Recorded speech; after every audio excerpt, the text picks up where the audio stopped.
तो देखिए फ्रेंड, हम लोग जा रहे हैं, बाहर, और शायद अब कल लौटेंगे। दिल्ली जा रहे हैं, ओयो। यहाँ पे तो कोई ओयो है नहीं।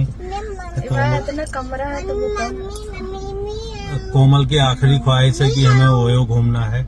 आखिरी ऊपर जा लियन का। अरे तो हर जिंदगी बहुत दिन से कहती हूँ ओयो कौन में होता है। आखिरी है। चलिए आज ओयो। नहीं हम नहीं जाएंगे। तो हम कहते रहे हमारा आखिरी तमन्ना।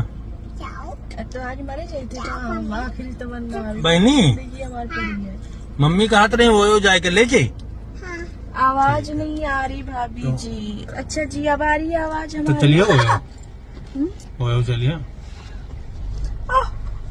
अब दांत काटत थी टिकट इसका नहीं काटत